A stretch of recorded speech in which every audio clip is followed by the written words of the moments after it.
చంద్రశేఖరరావు అనేటువంటి మేమందరం కలిసి ఇంటికి పంపితే కనీసం మీడియా కన్నా ఈ మాత్రం ప్రజాస్వామ్యం వచ్చిందని మా మీడియా మిత్రులు గమనించాలని అప్పీల్ చేస్తాం.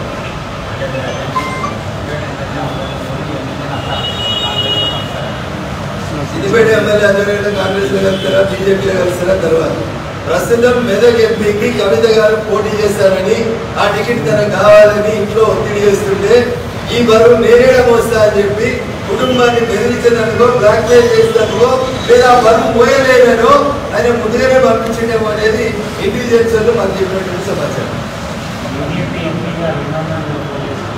అది పార్టీ నిర్ణయిస్తుంది, పార్టీ ఎవరికి మీ వ్యవస్థలు చేస్తాం. పోయిన ఎన్నికలలో చేసినాం కాబట్టి చేస్తామని ఆశపడ్డది తప్ప.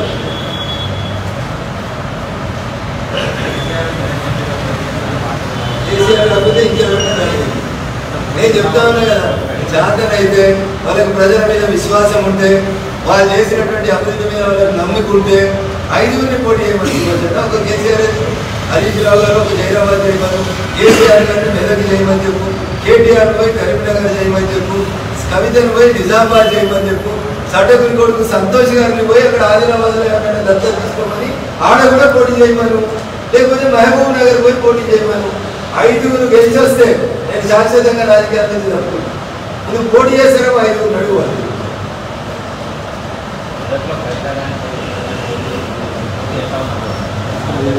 రామారెడ్డి లేకపోతే నిజామాబాద్ లేకపోతే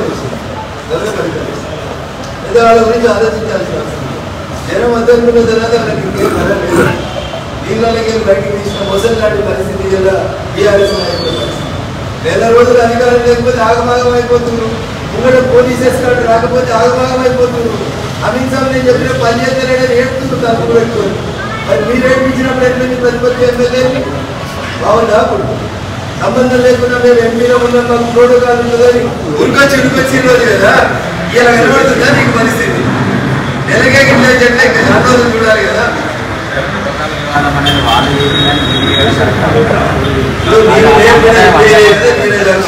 సుభాష్ ఇంటికి రఘునందన్ రావు ఎంత దూరం ఉంటే రఘునందన్ రావు ఇంటికి సుభాష్ ఇంటికి అంతే దూరం ఉంటుంది.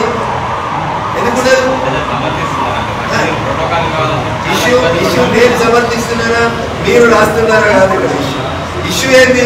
నువ్వేం చేసినావో నీకు అదే కర్మ తాకుతుంది అని చెప్పినాడు. అదే తాకుతుంది అని చెప్పినాడు. నువ్వు తప్పు చేసినావు, నువ్వు సరైన రీతిలో నడవలేదు కాబట్టి వాళ్ళు కూడా అట్లా నడుస్తారు. క్వశ్చన్ చేసే అధికారం నీకు ఎక్కడ ఉంటుంది? నువ్వు 2/3 ఎమ్మెల్యేస్ వస్తే తీసుకుంటావు అని చెప్పినావు కదా, మండలి మొత్తం తీసుకున్నావు కదా, రేపు వాళ్ళు కూడా అదే చేస్తారు అంటున్నా. ఇద్దరికి తప్పుడు విధానాలే, ఇద్దరు తప్పే చేస్తున్నారు అని చెప్తా ఉన్నాడు. ముందు నాగం తప్పే నడిచింది, వెనక నాగం కూడా తప్పే నడుస్తుంది.